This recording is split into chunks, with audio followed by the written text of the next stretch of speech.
Et si tout ce que tu as vécu, l'incompréhension, la solitude, cette sensation d'être toujours décalé, toujours trop grand pour les espaces dans lesquels on tentait de t'enfermer. Et si tout ça n'était pas une malédiction, mais une marque royale? Ce que tu t'apprêtes à entendre, aujourd'hui, va tout changer. Il y a des âmes qui naissent différentes. Pas différentes dans le sens où les gens le disent pour faire peur, ou pour exclure. Différentes dans le sens où Dieu lui-même les a séparées avant même qu'elles entrent dans ce monde. Des âmes marquées, des âmes scellées, des âmes que le ciel a choisies pour une mission si profonde qu'elles ne peuvent pas vivre une vie normale, parce qu'elles ne sont tout simplement pas ordinaires. Si tu regardes cette vidéo en ce moment, c'est parce que tu es l'une d'elles. Tu t'es peut-être demandé pourquoi les choses ne fonctionnent pas pour toi comme elles fonctionnent pour les autres. Pourquoi tu ressens des choses que personne autour de toi ne semble ressentir. Pourquoi tu portes un poids que tu n'arrives pas à nommer, mais qui est là, lourd, présent, depuis toujours. Tu as cru que quelque chose n'allait pas chez toi, que tu étais brisé, que tu étais seul. Tu n'étais pas brisé. Tu étais en train d'être façonné, et aujourd'hui, le ciel t'envoie un message.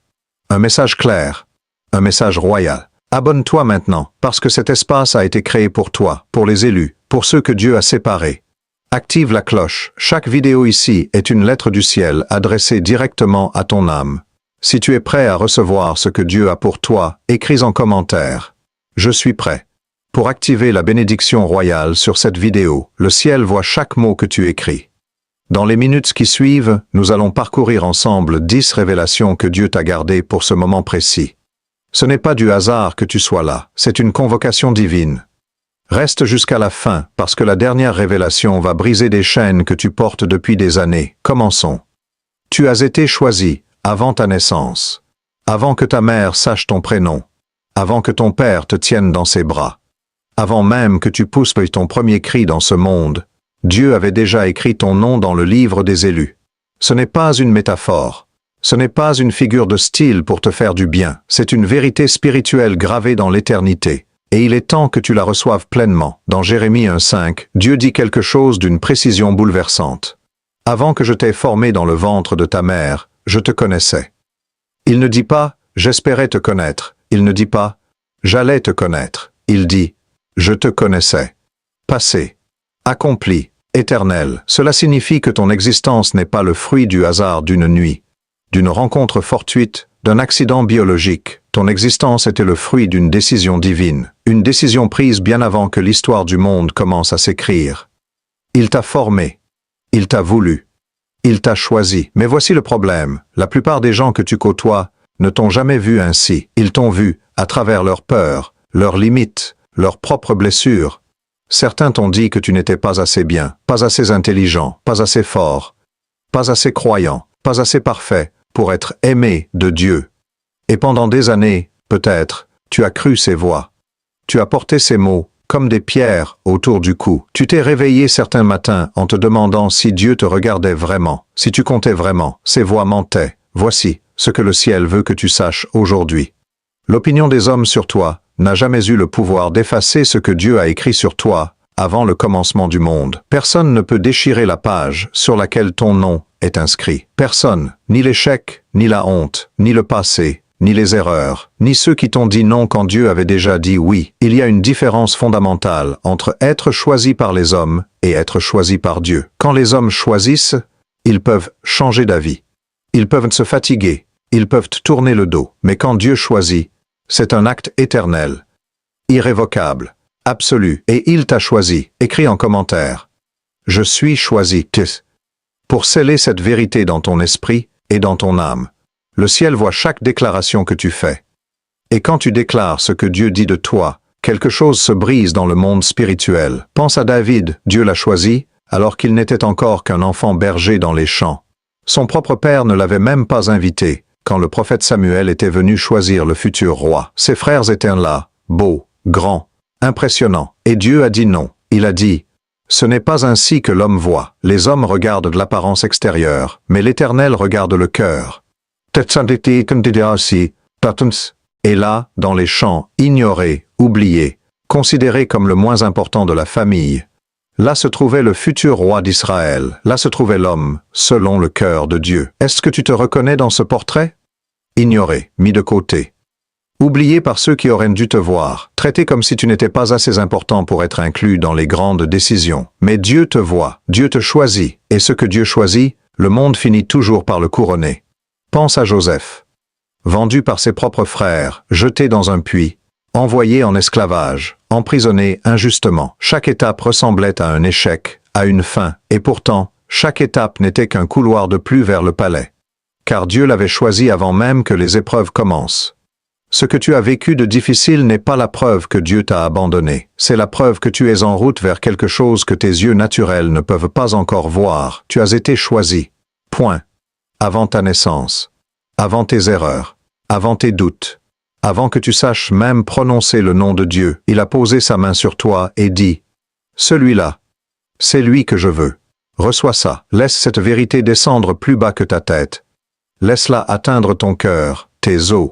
La profondeur de ton âme. Tu n'es pas ici par accident, tu es ici parce que tu as été convoqué, et le roi des rois ne convoque pas les ordinaires. Ta différence est une onction divine. Il y a une chose que presque personne ne te dit, parce que presque personne ne le comprend, cette différence que tu ressens, cette sensation d'être toujours en dehors, d'être toujours décalé par rapport aux autres, ce n'est pas un défaut. C'est une consécration. Depuis que tu es enfant, tu l'as senti, tu n'étais pas comme les autres. Tu pensais différemment, tu ressentais plus profondément, tu posais des questions que les autres ne posaient pas, tu portais des rêves que les autres ne comprenaient pas, et au lieu que quelqu'un te dise « c'est parce que tu as été mis à part par Dieu », on t'a souvent fait sentir que quelque chose n'allait pas, que tu étais trop sensible, trop intense, trop différent. Mais entends ce que Dieu dit aujourd'hui, cette différence n'est pas une erreur de fabrication, c'est une signature divine. Le problème de la différence, c'est qu'elle coûte cher. Elle coûte des amitiés. Elle coûte des relations. Elle coûte la tranquillité de simplement appartenir à un groupe, à une foule, à une norme. Quand tu es différent, tu passes des nuits à te demander pourquoi tu ne peux pas juste être normal. Pourquoi tu ne peux pas juste t'intégrer? Pourquoi tout semble plus compliqué pour toi? La réponse est simple. Parce que tu n'as pas été conçu pour l'ordinaire. Un couteau de chirurgien ne peut pas être utilisé comme un couteau de cuisine, non pas parce qu'il est moins bon, mais parce qu'il a été conçu pour une précision que les ustensiles ordinaires ne peuvent pas atteindre. Ta différence est cette précision divine. Elle te prépare pour quelque chose que seul toi peux faire, de la façon dont seul toi peux le faire. Il y a un mot dans la Bible qui décrit parfaitement ce que tu es. Nazir, mis à part, séparé, consacré. Dans l'Ancien Testament, certains hommes et certaines femmes étaient séparés dès la naissance pour un service divin particulier.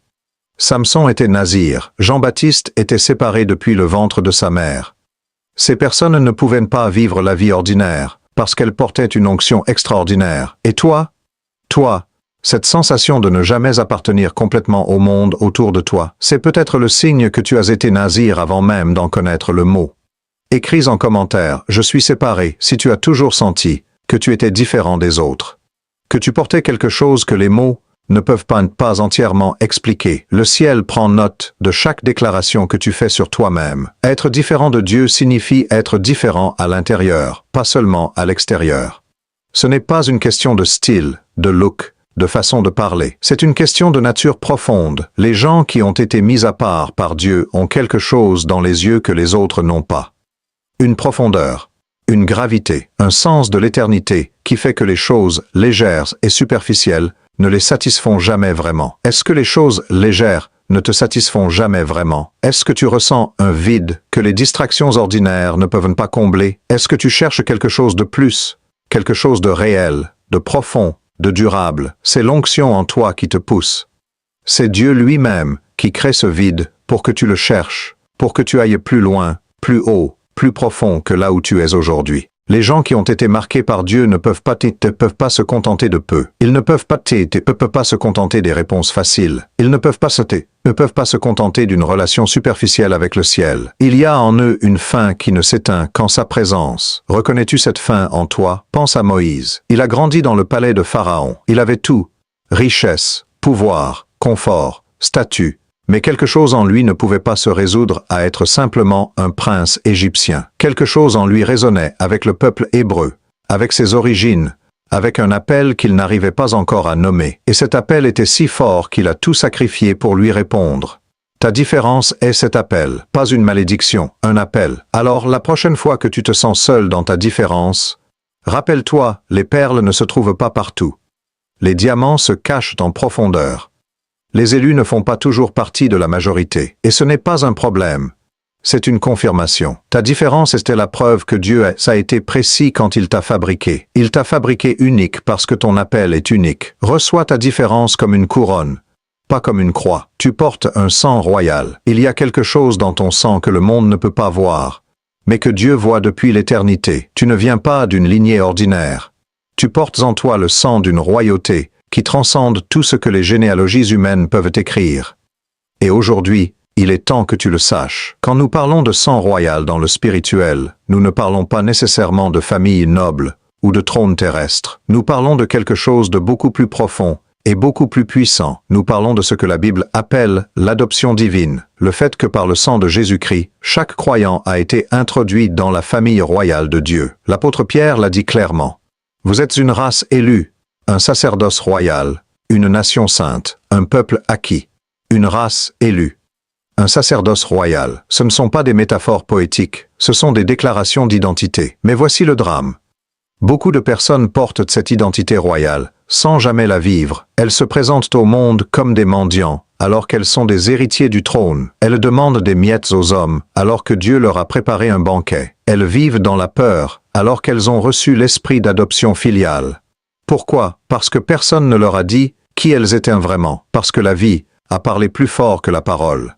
Parce que les blessures ont recouvert l'identité, et l'ennemi sait exactement ce qu'il fait. Un roi qui ne sait pas qu'il est roi se laisse gouverner par n'importe qui. Un héritier qui ignore son héritage vit comme un orphelin.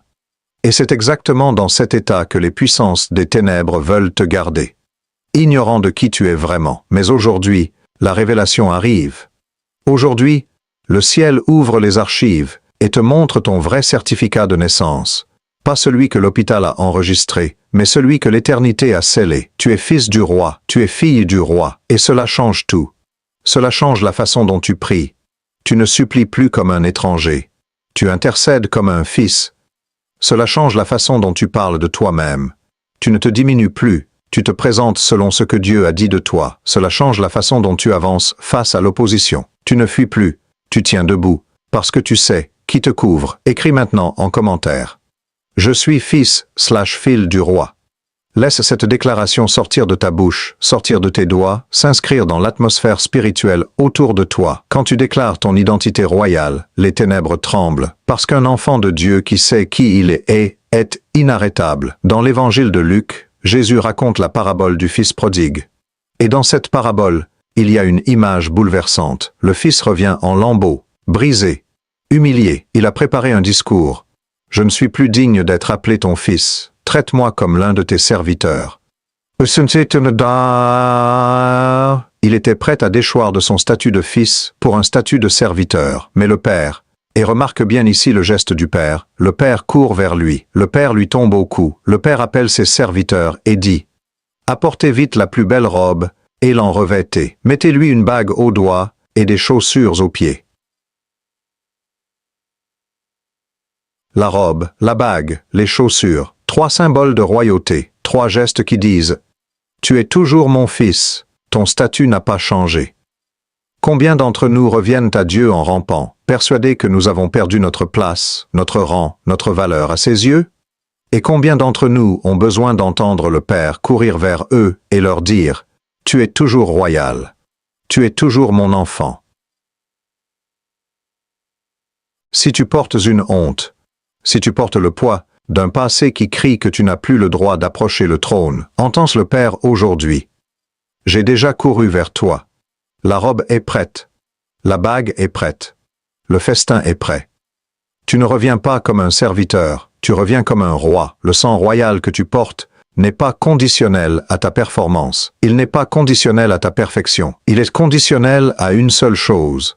La grâce de Dieu qui t'a adopté en Christ, et cette grâce ne peut pas être annulée par tes erreurs. Elle ne peut pas être effacée par tes doutes. Elle ne peut pas être abrogée par les voix qui te disent que tu n'es pas assez bien. Tu es royal. Aujourd'hui, maintenant, tel que tu es, tes épreuves étaient un entraînement royal. Tout ce que tu as traversé, Chaque larme, chaque nuit d'insomnie, chaque trahison, chaque porte fermée, chaque fois où tu as cru toucher le fond. Rien de tout ça n'était une punition, c'était une formation. Les rois ne naissent pas sur les trônes, ils sont formés dans les déserts.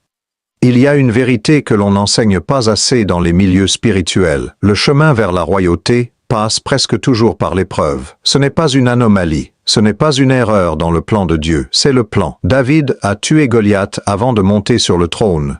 Mais avant Goliath, il y avait eu l'ours et le lion dans les champs, des batailles que personne n'a vues, des victoires que personne n'a célébrées, des entraînements secrets que Dieu utilisait pour calibrer la main qui allait un jour tenir le sceptre. Joseph a gouverné l'Égypte, mais avant le trône, il y avait eu le puits, l'esclavage, la prison. Chaque couche d'épreuve ajoutait une couche de caractère, une couche de sagesse, une couche de dépendance à Dieu qui ferait de lui un gouverneur incomparable. Le problème avec les épreuves, c'est qu'elles font mal. Et quand quelque chose fait mal, le réflexe humain est de penser que quelque chose ne va pas. Que Dieu s'est trompé, que tu as mérité ça, que tu es maudit, que le plan a dérapé quelque part.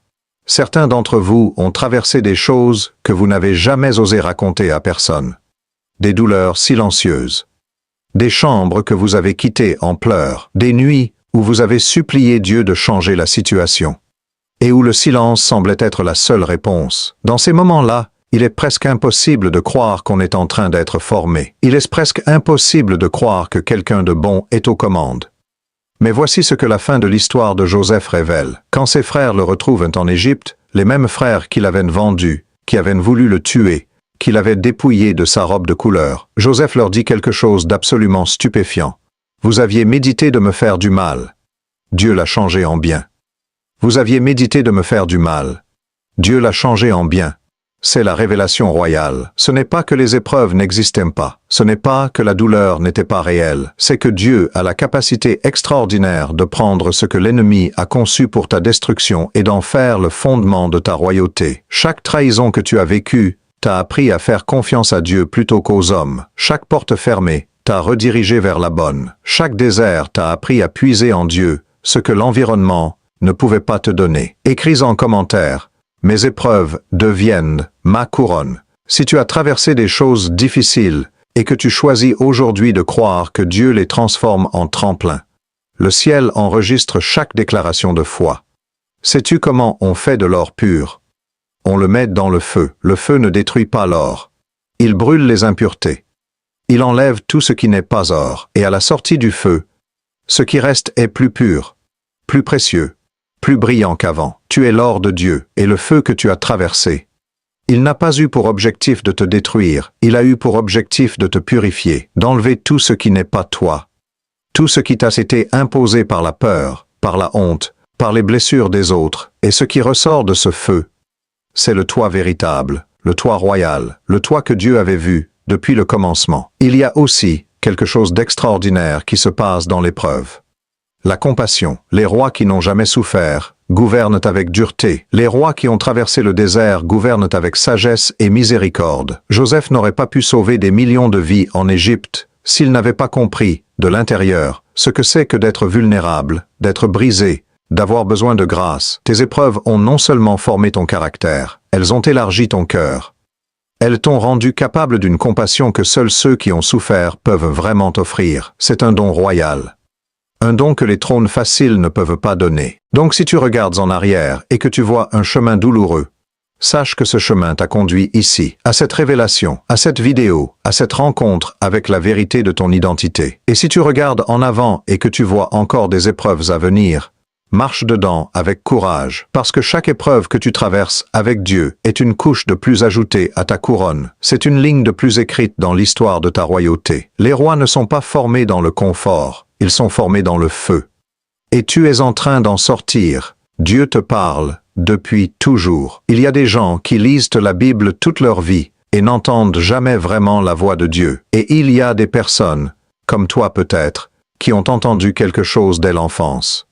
Un murmure, une impression, un rêve qui restait, une paix incompréhensible dans les moments de crise, un avertissement intérieur qui t'a sauvé, sans que tu comprennes comment. Ce n'était pas ton imagination, c'était lui. Dieu parle. Il a toujours parlé, à Abraham dans la plaine, à Moïse dans le buisson ardent, à Élie dans le souffle doux et léger, à Samuel enfant dans le temple, à Marie par un ange, à Paul sur le chemin de Damas, à Jean dans l'île de Patmos. Dieu n'a pas arrêté de parler. Ce qui a changé parfois, c'est notre capacité à l'écouter, et notre croyance que nous méritons d'être entendus par lui. Mais voici la vérité. Dieu ne te parle pas parce que tu mérites d'être entendu. Il te parle parce qu'il est Père.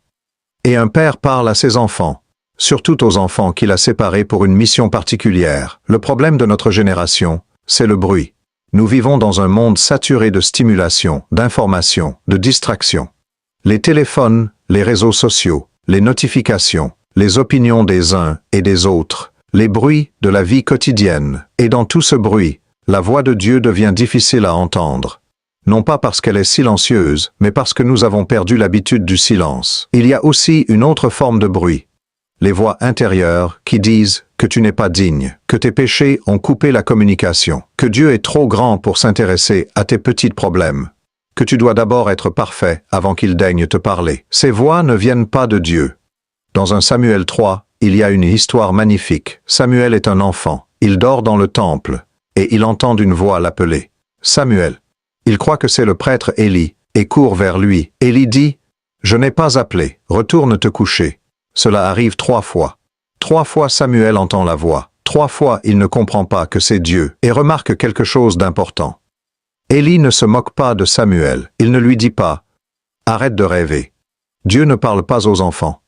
Au contraire, à la 3e fois, Élie comprend et dit, « Si on t'appelle encore, dis, « Parle Seigneur, car ton serviteur écoute. » Et c'est à cet instant que la communication s'ouvre pleinement. Parfois nous avons besoin que quelqu'un nous aide à reconnaître la voix.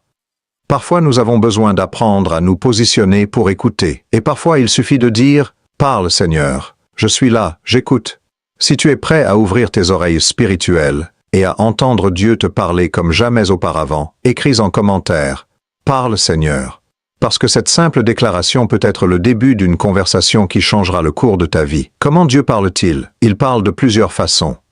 Il parle à travers sa parole, la Bible, qui n'est pas un texte mort mais une lettre vivante qui résonne différemment à chaque lecture selon ce que tu traverses.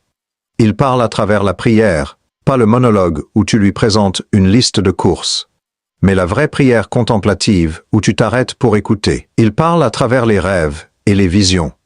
Il parle à travers les autres, une phrase dite sans intention particulière qui te touche comme une flèche directement au cœur. Il parle à travers les circonstances, les portes qui s'ouvrent et celles qui se ferment. Il parle à travers la paix.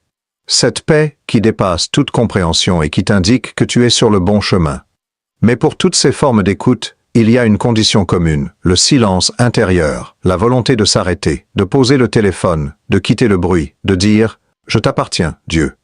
Je ne vais nulle part, parle-moi. » Les élus qui avancent dans leur destinée royale sont ceux qui ont appris à avoir ce temps de silence quotidien avec Dieu, pas parce que c'est une obligation religieuse, mais parce qu'ils ont goûté à quelque chose dans sa présence que rien d'autre dans le monde ne peut donner, et ils ne peuvent plus s'en passer. Dieu te parle depuis toujours, dans les rêves que tu n'as peut-être pas encore bien compris, dans les impressions qui reviennent, dans les désirs profonds de ton cœur qui ne semblent pas venir de toi, dans la sensibilité que tu as aux choses spirituelles, cette sensibilité que les autres ne comprennent pas toujours.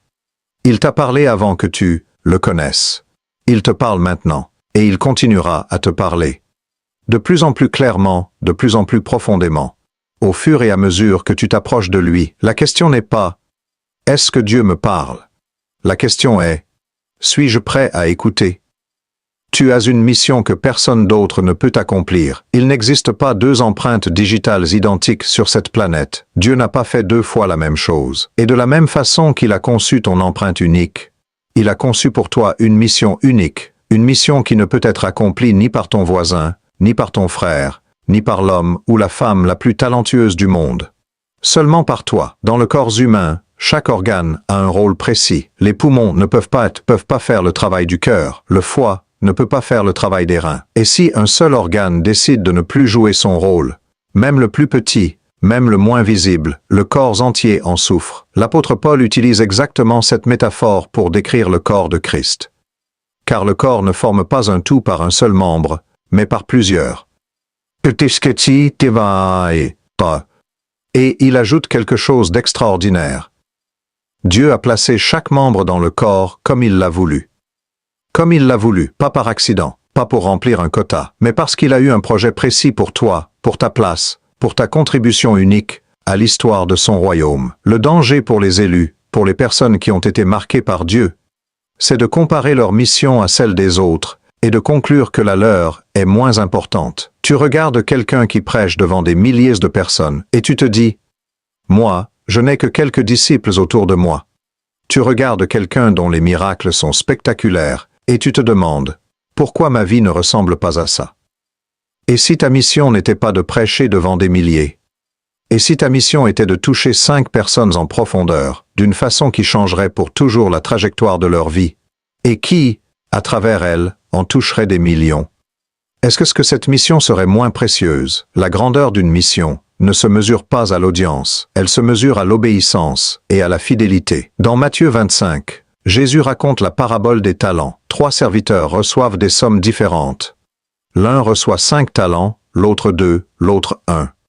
Le maître ne compare pas ce qu'ils ont reçu, il évalue ce qu'ils ont fait avec ce qu'ils avaient et remarque. Les 2 premiers serviteurs, celui qui avait 5 talents et celui qui en avait 2, reçoivent exactement la même récompense et les mêmes mots. C'est bien, bon et fidèle serviteur. Pas, c'est bien, tu as fait autant que l'autre. Mais, c'est bien, tu as été fidèle à ce que je t'ai donné. Dieu ne te compare pas aux autres. Il ne te demandera jamais pourquoi tu n'as pas été Moïse, si tu n'as pas été appelé à être Moïse. Il te demandera « Qu'est-ce que tu as fait de ce que je t'avais spécifiquement donné ?» Écris en commentaire. Ma mission compte, parce que le ciel a besoin d'entendre que tu as décidé de prendre au sérieux ce que Dieu t'a confié. Ne laisse pas une autre journée passer en pensant que tu es trop petit, trop ordinaire, trop imparfait pour accomplir ce pourquoi tu as été créé. Ta mission royale commence souvent là où tu es. Pas dans un autre pays, pas dans une autre vie, pas quand tu auras plus d'argent, plus de temps, plus d'assurance. Ta mission commence avec les personnes que tu croises aujourd'hui, avec les dons que tu as déjà, avec l'histoire que tu portes déjà. Ton histoire, même les parties que tu caches, même les parties douloureuses, même les parties que tu juges trop sombres pour être utiles, ton histoire est une partie de ta mission. Parce que les personnes qui traverseront ce que tu as traversé ont besoin d'entendre la voix de quelqu'un qui en est sorti. Et cette voix, c'est la tienne. Ta souffrance passée n'est pas un obstacle à ta mission, c'est la matière première de ta mission. Pense à l'histoire de l'apôtre Paul. Avant sa conversion, il persécutait les chrétiens, il était complice de leur mort. C'est avec ce passé sombre que Dieu l'a utilisé pour écrire une grande partie du Nouveau Testament, pas malgré son passé, avec son passé transformé par la grâce. Et toi, qu'est-ce que Dieu peut faire avec ton histoire transformée par sa grâce? Ta mission n'attend pas que tu sois parfait. Elle attend que tu dises oui. Il y a quelque part dans le monde une personne qui souffre exactement de ce dont tu as souffert. Quelqu'un qui pose exactement les questions que tu as posées. Quelqu'un qui se sent exactement aussi seul, aussi incompris, aussi perdu que tu te sentais. Et Dieu t'a équipé. Précisément toi, pas quelqu'un d'autre, pour aller vers cette personne, avec les mots qu'il faut, avec la compassion qu'il faut, avec l'histoire qu'il faut. Ta mission n'est pas petite. Ta mission est précisément calibrée par le Créateur de l'univers pour un impact que l'éternité seule mesurera pleinement. Alors lève-toi et accomplis ce pourquoi tu as été né. L'ennemi connaît ta valeur mieux que toi. Voici une vérité dérangeante que peu de gens osent dire clairement. L'ennemi sait que tu es un élu. Il le sait mieux que tu ne le sais toi-même. Et c'est précisément pour ça qu'il a tout mis en œuvre depuis toujours pour te faire croire le contraire. Tu n'as jamais eu l'impression que ta vie était un peu trop compliquée, que les attaques étaient un peu trop précises, que les obstacles surgissaient exactement au moment où tu étais le plus proche de quelque chose d'important, que les personnes censées t'aider te trahissaient au moment le plus critique. Ce n'est pas de la malchance. C'est une opposition ciblée.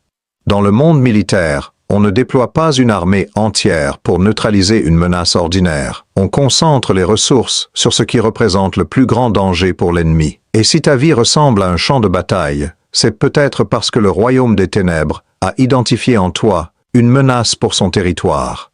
Cela peut sembler grandiose, et une voix dans ta tête dit peut-être en ce moment « Moi? Une menace? Je suis personne, je n'ai rien accompli de grand. » Et c'est exactement là que l'ennemi veut que tu restes. dans cette conviction que tu n'es rien, que tu ne représentes aucune menace, que tu peux continuer à te diminuer sans conséquence. Mais réfléchis une seconde, quand Hérode a entendu parler de la naissance du roi des Juifs, un enfant encore dans les bras de sa mère, il a ordonné le massacre de tous les enfants de moins de 2 ans à Bethléem. Un bébé, une menace si grande qu'un roi a déclenché un génocide pour l'éliminer. L'ennemi ne cible pas les petites choses. Que ce qu'il y a, il cible ce qui le menace vraiment. Chaque tentative de l'ennemi pour te détruire est une preuve de ta valeur. Chaque attaque contre ta destinée est une confirmation que tu as une destinée qui vaut la peine d'être attaquée. Chaque fois qu'il a essayé de te faire douter, de te faire tomber, de te faire abandonner, il savait ce que tu pouvais devenir si tu te levais et marchais dans l'autorité de qui tu es en Christ. Et aujourd'hui, tu dois comprendre cette réalité et l'utiliser comme un carburant, non pas pour vivre dans la peur, mais pour vivre dans la vigilance consciente d'un guerrier qui sait qu'il est sur un champ de bataille, et qui sait aussi que la victoire est déjà écrite en sa faveur. Écris en commentaire, « Je suis un guerrier royal ». Parce que le moment est venu de cesser d'être une victime passive des attaques spirituelles, et de te lever dans l'autorité que Dieu t'a donnée. Déclare-le. Le ciel et les ténèbres entendent chaque déclaration que tu fais. Il y a plusieurs stratégies que l'ennemi utilise spécifiquement contre les élus. La première, c'est l'identité. Il travaille sans relâche pour que tu ne saches pas qui tu es, parce qu'un élu qui ne connaît pas son identité est un élu paralysé. Il te bombarde de messages qui disent « Tu n'es pas assez, tu es trop, tu es brisé, tu es seul, personne ne te comprend. » Dieu s'est peut-être trompé sur toi. La deuxième stratégie, c'est l'isolation. Il sème la discorde dans les relations. Il pousse les personnes qui t'auraient aidé à avancer loin de toi. Il te convainc que tu dois tout faire seul, que tu ne peux faire confiance à personne, que l'Église est hypocrite, que la communauté n'est pas pour toi, et il te laisse seul dans ta grandeur, impuissant parce que non ancré dans un corps. La troisième stratégie, c'est le découragement. Il cible les moments où tu es le plus proche de ta percée. Parce qu'il sait que la résistance est toujours la plus forte, juste avant la victoire. Si tu abandonnes à ce moment-là, il a gagné. Si tu tiens encore un peu, la percée arrive. Sache identifier ces stratégies quand elles se manifestent dans ta vie. Ce n'est pas ta faiblesse qui est attaquée, c'est ta grandeur. Mais la bonne nouvelle, la meilleure nouvelle de tout ce message, c'est que l'ennemi attaque des personnes dont la victoire finale est déjà garantie. Il attaque en sachant qu'il a déjà perdu, et tu combats avec une certitude que lui n'a pas. La résurrection de Jésus-Christ a déjà scellé l'issue de cette guerre. Tu n'es pas en train de te battre pour une victoire. Tu es en train de marcher dans une victoire déjà acquise. La prochaine fois que tu traverses une période de turbulence intense, rappelle-toi, l'ennemi ne gaspille pas ses ressources. S'il s'acharne sur toi, c'est parce que tu l'inquiètes. C'est parce qu'il voit ce que tu peux devenir. C'est parce que le plan de Dieu sur ta vie est plus grand que tout ce que tu imagines. Tiens bon, lève-toi et avance, non pas avec arrogance, mais avec la confiance tranquille de quelqu'un qui sait que la bataille appartient à l'Éternel. Ta relation avec Dieu est ton trône. Il y a quelque chose que tous les grands hommes et toutes les grandes femmes de Dieu avaient en commun. Pas un talent particulier, pas une éducation parfaite, pas des circonstances favorables, mais une chose, une relation intime, profonde, personnelle avec Dieu. Et c'est cette relation qui était leur vrai trône. Abraham était appelé l'ami de Dieu. Pas le prophète de Dieu, pas le serviteur de Dieu. L'ami, ce mot changeait tout. Un serviteur exécute des ordres, un ami partage des secrets. Et la Bible dit que Dieu ne faisait rien sans en informer Abraham. Comme on informe un ami, comme on partage avec quelqu'un en qui on a confiance. Moïse parlait à Dieu face à face, comme un homme parle à son ami. David, malgré ses fautes, malgré ses péchés, était l'homme selon le cœur de Dieu. Pas l'homme parfait. L'homme dont le cœur cherchait continuellement Dieu. Ce n'est pas la perfection qui donne accès à la profondeur de Dieu, c'est la recherche sincère. Nous vivons dans une époque où la relation avec Dieu est souvent réduite à des pratiques religieuses. Aller à l'église le dimanche, lire un verset par jour, écouter une prédication en podcast. Ces choses ne sont pas mauvaises en elles-mêmes, mais elles peuvent devenir des substituts à la vraie relation, des activités qui donnent l'illusion d'une connexion sans la réalité de la connexion. Et il y a des personnes, peut-être toi, qui font tout ça depuis des années, et qui ont l'impression de tourner en rond, de faire les bons gestes sans trouver la vraie présence, de parler à Dieu sans avoir la certitude qu'il les entend vraiment, de chercher sans vraiment trouver. Ce vide n'est pas une punition, c'est une invitation. Jésus, dans Jean 15, dit quelque chose qui bouleverse les catégories religieuses. Je ne vous appelle plus serviteur, parce que le serviteur ne sait pas ce que fait son maître. Je vous appelle ami, parce que je vous ai fait connaître tout ce que j'ai entendu de mon Père. Il les appelle amis. Il les invite hors du registre de la servitude et dans celui de l'intimité. Et cette invitation, elle est pour toi aussi, pas pour le parfait, pas pour celui qui a tout compris, pour toi, là où tu en es. Avec tes questions, avec tes doutes, avec ta soif, tu peux avoir une relation avec Dieu, où il te parle, où tu le ressens, où tu entres dans sa présence, et où quelque chose en toi se calme, se stabilise, se remplit. Ce n'est pas réservé à une élite spirituelle. C'est ce pourquoi tu as été créé. Arrête-toi une seconde. Pose ton téléphone sur ta poitrine, ferme les yeux, et dis simplement, « Dieu, je veux te connaître vraiment, pas juste te connaître sur toi, te connaître toi. » Si tu as fait ça, écris en commentaire, « Je veux te connaître. » Parce que c'est que la prière la plus puissante que tu puisses pas te faire. Comment construire une relation intime avec Dieu? Pas avec des formules, pas avec des techniques, mais avec des décisions quotidiennes. La première décision, la présence avant la performance. Avant de demander à Dieu de faire quelque chose pour toi, apprends à être simplement dans sa présence, le silence, la contemplation, le regard tourné vers lui sans agenda. Comme un enfant qui s'assied à côté de son père, pas pour demander quelque chose, mais juste pour être là. La deuxième décision, la transparence radicale. Dieu connaît déjà tout ce que tu portes. Mais il y a quelque chose de transformateur dans le fait de le dire à voix haute. Dans la prière, dans le journal intime, dans un endroit secret où tu n'as pas à maintenir une image. Porte devant lui ta vraie vie, tes vraies douleurs, tes vraies questions, tes vraies colères. La troisième décision, la fidélité dans les petites choses. La relation avec Dieu se construit dans la discipline quotidienne. 5 minutes chaque matin avant de regarder ton téléphone. Un psaume lu à voix haute avant de dormir. Une gratitude exprimée pendant le trajet du matin. Ces petites choses, semaine après semaine, créent un espace intérieur où Dieu peut habiter. Et cette habitation change tout. Ta relation avec Dieu est ton trône. Pas la reconnaissance des hommes.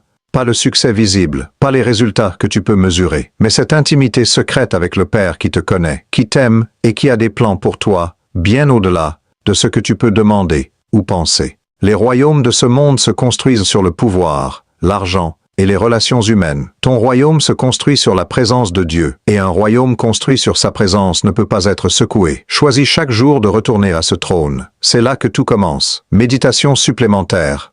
Pour aller plus loin. Insérez entre les sections pour enrichir le voyage spirituel. Méditation 1. Sur l'attente royale, il y a une chose que personne ne dit aux élus. L'attente fait partie du trône. Avant de régner, on attend.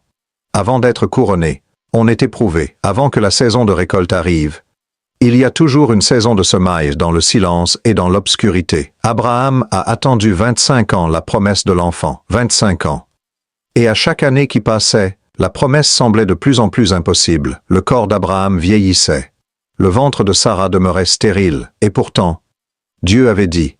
Et Dieu ne change pas d'avis. Si tu attends depuis longtemps, si tu portes une promesse dont tu ne vois pas encore l'accomplissement, si tu as prié, espéré, cru, et que le silence semble être la seule réponse, sache ceci. Le silence de Dieu n'est jamais une absence. C'est souvent sa façon la plus profonde de travailler, sous la surface, dans les racines, dans ce qui ne se voit pas encore, mais qui, le moment venu, surgira avec une puissance qui étonnera jusqu'à toi. L'attente royale n'est pas passive, elle est active, elle croit quand elle ne voit pas. Elle loue avant de recevoir, elle agit avec foi, même quand les circonstances contredisent la promesse. Et c'est précisément dans entre la promesse et l'accomplissement, que le caractère royal se forme. Méditation 3.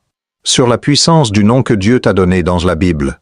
Le nom n'est pas simplement une étiquette, c'est une identité, c'est une destinée. C'est un souffle. Quand Dieu change le nom de quelqu'un, il change sa trajectoire. Abraham devient Abraham. Père d'une multitude, Jacob, le supplanteur, devient Israël. Celui qui a lutté avec Dieu et qui a vaincu. Simon le pécheur impulsif devient Pierre, la roche sur laquelle l'Église sera bâtie. Ces changements de nom ne sont pas symboliques, ils sont des déclarations prophétiques sur ce que la personne va devenir. Et chaque fois que ces hommes entendaient leur nouveau nom, ils étaient rappelés à leur identité transformée, à ce que Dieu avait vu en eux, depuis le commencement. Et toi? Il y a peut-être un nom que Dieu a sur toi que tu n'as pas encore entendu. Un nom qui décrit non pas ce que tu as été, mais ce que tu es en train de devenir. Et il y a peut-être un nom que le monde t'a mis, l'échec, l'incompris, l'inadapté, le brisé. Un nom que tu as porté si longtemps, que tu as commencé à croire que c'était le vrai. Dieu est en train de changer ton nom aujourd'hui. Le nom qu'il a pour toi parle de royauté, de victoire, de mission accomplie. Et plus tu passeras de temps dans sa présence, plus tu commenceras à l'entendre. Ce nom vrai, ce nom éternel, ce nom qui décrit exactement qui tu es dans les archives du ciel. Ne laisse plus personne t'appeler par un nom que Dieu n'a pas écrit sur toi. Méditation 5, sur la grâce qui complète la royauté. Il y a une que beaucoup d'élus ressentent. Comment concilier la conscience de leur royauté avec l'humilité que la foi demande? Comment marcher dans l'autorité divine, sans tomber dans l'orgueil? Comment se lever dans sa grandeur sans écraser les autres? La réponse est dans la grâce. La vraie royauté de Dieu n'est jamais séparée de la grâce. Les plus grands rois spirituels de la Bible, ceux qui ont laissé une trace éternelle, étaient des hommes et des femmes profondément conscients de leur dépendance à Dieu. Ils savaient que tout ce qu'ils portaient était un don, pas une acquisition, que toute leur puissance venait de lui, pas d'eux. Et cette conscience ne les diminuait pas. Elle les protégeait. Elle les gardait ancrés.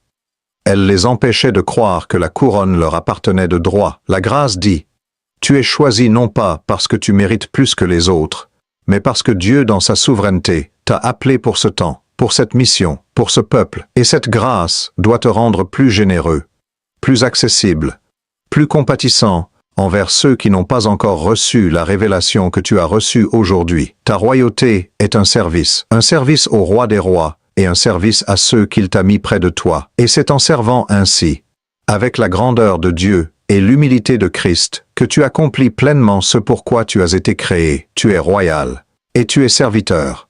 Ces deux vérités ne s'annulent pas, elles se complètent. Elles forment l'image complète de ce que Dieu a voulu en toi depuis le commencement. Marche dans cette plénitude et change le monde. Tu es vu, tu es connu, tu es choisi. Si tu n'es jamais arrivé à te sentir vraiment vu par les autres, entendu, compris dans toute la profondeur de qui tu es, je veux que tu saches quelque chose de fondamental et d'irréversible. Dieu te voit, Dieu te connaît, et Dieu t'a choisi. Ces trois vérités ensemble sont une armure. Elles sont un bouclier contre la solitude, contre le doute, contre la tentation de croire que tu n'as pas de valeur. Dans Jean 4, Jésus rencontre une femme au puits de Sichem, une femme samaritaine, donc doublement marginalisée dans la société de l'époque, femme et samaritaine. Elle vient chercher de l'eau à midi, heure à laquelle les autres femmes ne venaient pas, ce qui laisse penser qu'elle voulait éviter les regards, les jugements, les murmures. Et Jésus est là, il lui parle. Il lui révèle tout ce qu'elle a vécu. 5 Marie. La situation actuelle qu'elle portait peut être comme une honte. Et au lieu de la condamner, il lui propose l'eau vive. Une relation avec Dieu qui étanche la soif la plus profonde. La femme ne s'attendait pas à être vue ce jour-là. Elle ne s'attendait pas à être connue, et aimée quand même. Et cette rencontre a changé toute sa vie.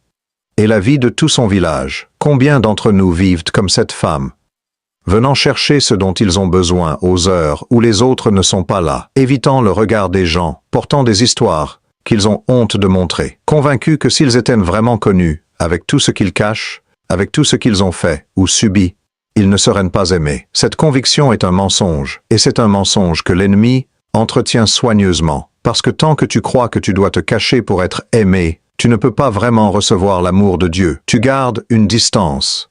Tu joues un rôle, tu présentes une version de toi que tu crois acceptable, et tu gardes le reste dans l'ombre. Mais Dieu ne veut pas ta version acceptable, il veut toi, entier, complet, avec les cicatrices et les zones d'ombre, avec les questions sans réponse et les émotions que tu n'oses pas ressentir. Voici ce que le psalmiste dit dans le psaume 139.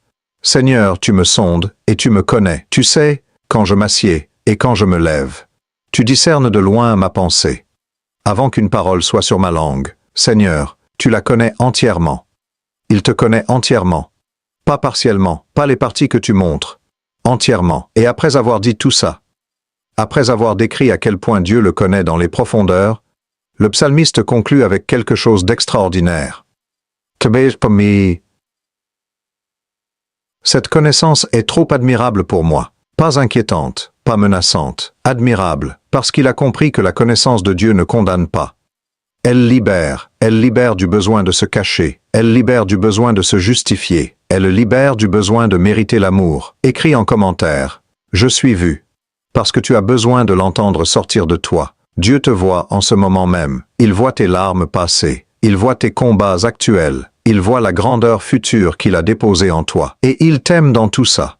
Pas malgré tout ça, dans tout ça. Être vu par Dieu n'est pas une expérience théologique abstraite, c'est une expérience profondément personnelle, souvent intime et parfois bouleversante. Cela arrive lors d'une prière où soudainement les mots ne viennent plus et le silence devient de la présence. Cela arrive lors de la lecture d'un verset que tu as peut-être lu 100 fois et qui cette fois-ci te parle directement comme si Dieu l'avait écrit ce matin pour toi. Cela arrive dans la nature, dans un moment de calme, quand tu lèves les yeux et que quelque chose dans ta poitrine dit « Il est là ». Ces moments ne sont pas de l'émotion, ce sont des confirmations que la communication est ouverte, que tu n'es pas seul dans l'univers, que l'être qui a créé tout ce qui existe sait ton prénom et se soucie de ce que tu vis. Être connu de Dieu, c'est aussi être compris d'une façon que les humains ne peuvent pas toujours offrir. Tes proches t'aiment souvent, mais ils te voient à travers leurs propres filtres, leurs propres peurs, leur propre désir pour toi. Dieu te voit tel que tu es vraiment, tel que tu as été conçu, tel que tu peux devenir.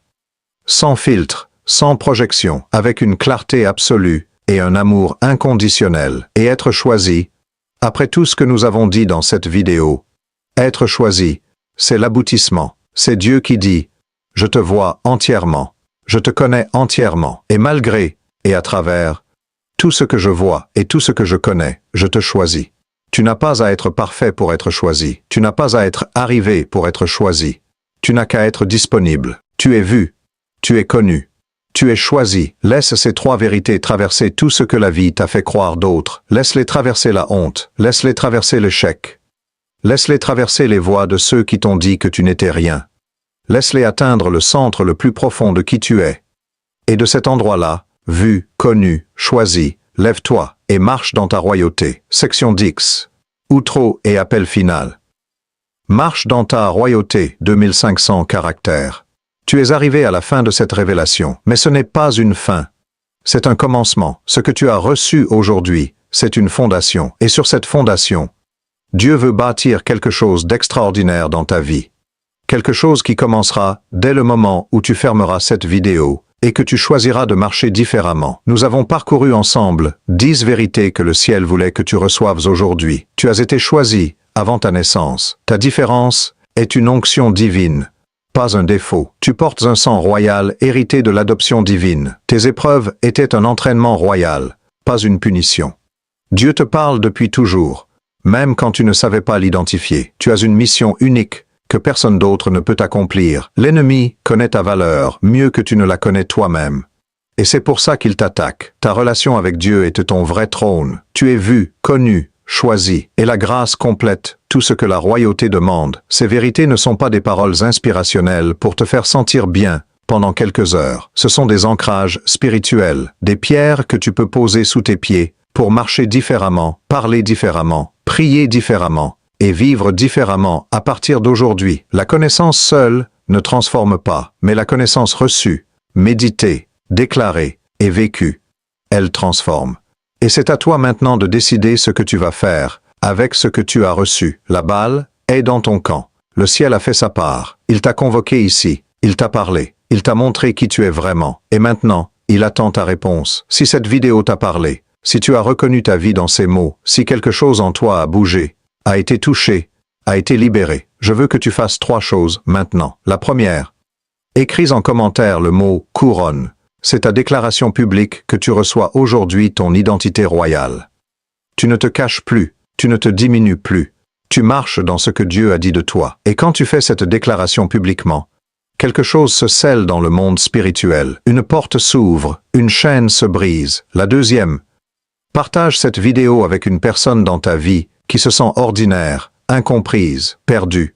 Quelqu'un qui a besoin d'entendre que Dieu l'a choisi. Quelqu'un qui a besoin de savoir qu'il n'est pas seul. Ton simple partage peut être la convocation divine que quelqu'un attendait, sans le savoir. Tu ne sais pas à quel moment de sa vie cette personne se trouve, mais Dieu, lui, le sait. Et peut-être qu'il utilise ta main pour lui envoyer exactement ce dont elle a besoin aujourd'hui. La troisième, reviens. Cet espace a été créé pour toi, pour les élus, pour ceux que Dieu a séparés, pour ceux qui se sentent différents, qui cherchent plus, qui ont soif d'une profondeur spirituelle que le monde ne peut pas offrir. Chaque vidéo ici est une lettre que le ciel t'adresse. Abonne-toi, si ce n'est pas encore fait. Active la cloche et reviens, parce que ce que nous n'avons pas encore couvert est encore plus profond que ce que tu as entendu aujourd'hui. Et tu mérites d'aller jusqu'au fond. Déclaration royale finale. Répète après moi.